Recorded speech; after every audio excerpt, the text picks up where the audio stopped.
I'm Teresa Carraggio, and this is Third Paradigm. I'm here recording in front of my newly painted wall in what used to be my library and the most cluttered room in the house. And now it is so empty that it is an echo chamber. So it's really good that I have that as an echo chamber because I definitely don't have that with my audience. My audience challenges me. They add new information. They send me links. They complete my thoughts and my conversation. And that is a way that develops the ideas so much faster. I'm realizing how much progress we can make when we have access to information and we are allowed to communicate freely. So this is an amazing thing. And I am also not part of anybody else's echo chamber. So if you like my ideas or not, you can only blame me. So this is something that I think we are developing together. And I love the fact that I do not have an echo chamber. And that's especially good with my topic today, which is conspiracy theorists, anti-vaxxers, and Holocaust deniers. Oh my! I hereby confess that I am all three. In addition, I don't believe in Israel's right to exist, and I am 100% anti-Shemitism. I also strongly suspect that Jesus was the Antichrist, and today I made a joke about the Grinch that geoengineered Christmas and got the appropriate eye rolls. So are there any more labels that I can claim? In this episode, I'll start with a James Corbett episode where he dissects the 1997 movie Conspiracy Theorist. And then I'm going to go to 16 different levels of conspiracy theorists that I've developed, and then talk about why I think Michael Hudson is in some ways stuck on level 7. Then I'll look at 9 different rhetorical divisives, things that don't move the conversation forward, but instead end it. And I'll end with another James Corbett episode where he does questions for Corbett and someone asks him to take the test. Are you a conspiracy theorist? Let's do this. These are, of course, all linked in the Substack at thirdparadigm.substack.com. So to start with the 1997 movie Conspiracy Theory, which starred Mel Gibson, Julia Roberts, and Patrick Stewart, this was done with someone called Big Puff Podcast, in which these two guys suggested the idea, and they did a really fun job of connecting the dots and looking for those Easter eggs and seeing what characters really represented who. There was a couple that I got that Corbett didn't, but I only got them because I had recently watched episodes where he talked about that person. So this was really fun, and then he did more of a meta-analysis of what's the purpose that this movie served and showed how it normalized some of those conspiracy theories so that when they would come up later, they would no longer have shock value. Instead, they would end up being, oh yeah, I heard about that. And they would be connected with things that were crazy. And so that way, it gave people a way of laughing at them rather than taking them seriously. That made me wonder, what are the levels of conspiracy theorist? So I developed a metric based on my own Pilgrim's Progress. Level 1, watched Oliver Stone's JFK. Level 2, read Howard Zinn. Level 3, learned about Building 7. Knew 9/11 was a controlled demolition, and that was a big one. That was really the turning point that put everything else into motion. Level 4, could name 6 coups, knew that secret societies didn't serve countries. Level 5, entertained all conspiracy theories, and believed all whistleblowers. And I think everyone maybe goes through that phase where you say, if they're lying about it, it must be true. Then at level 6, I developed a way of shelving conspiracies based on what difference they would make. And so I didn't research or judge them one way or the other. I just decided to defer them. At level 7, I started studying the methods of propaganda and manufactured consent. That was probably my Noam Chomsky phase, and also that filmmaker who does those great ones on propaganda. At level 8, I realized politicians are all puppets and countries are all chess pieces. At level 9, I read the real history of the Constitution and the Civil War. Level 10 was, for me, a decade of research that led me to recognize that the Bible had turned history upside down and inside out.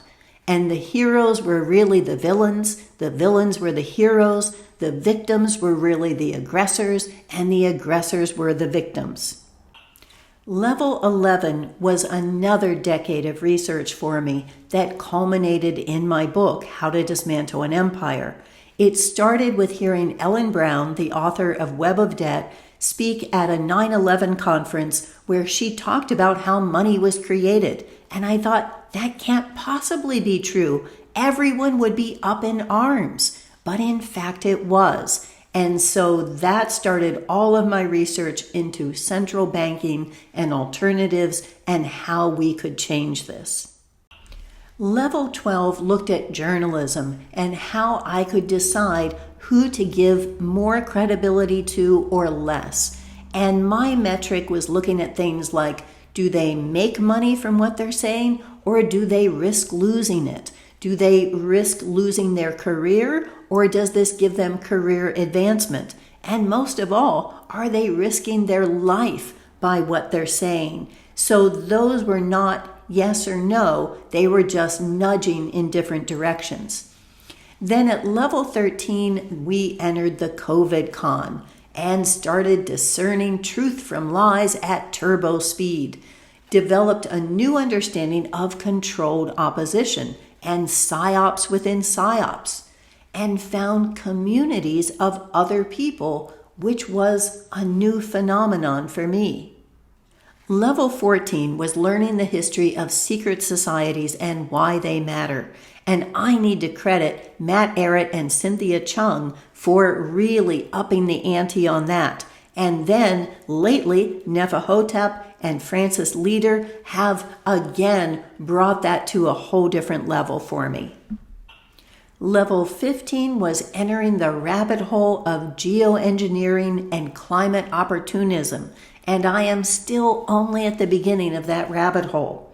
Level 16 was finding out the history of the World War was inside out and upside down, that the heroes were really the villains were really the heroes, the victims were really the aggressors, and the aggressors were really the victims.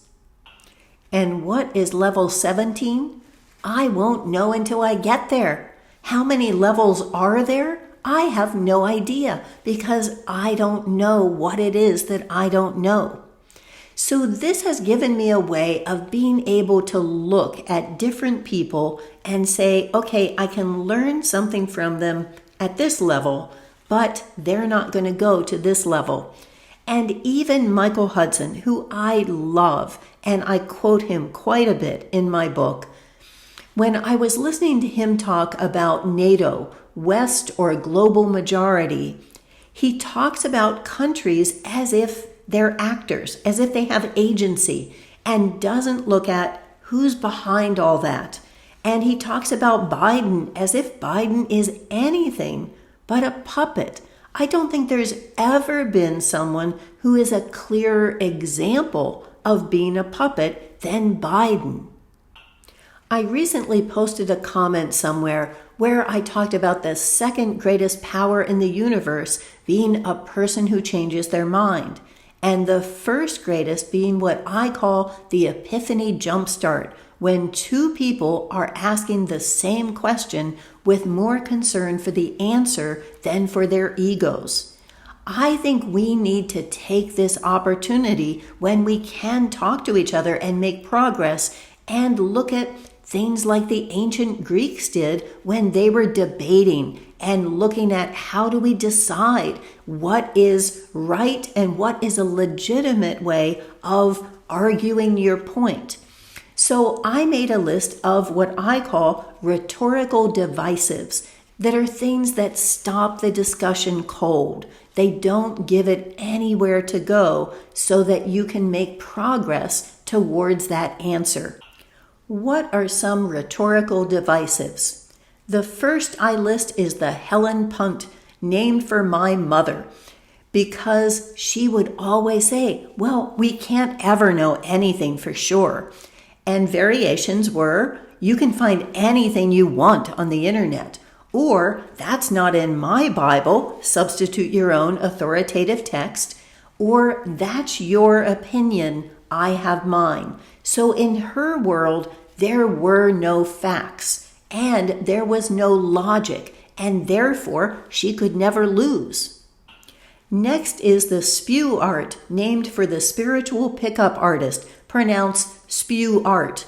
And that goes, here, read these 6 books that show why I'm right and you're wrong. Get back to me when you're done. There's the toxic tilt, which is, oh, it's not personal. Women just don't get this. It's a man thing.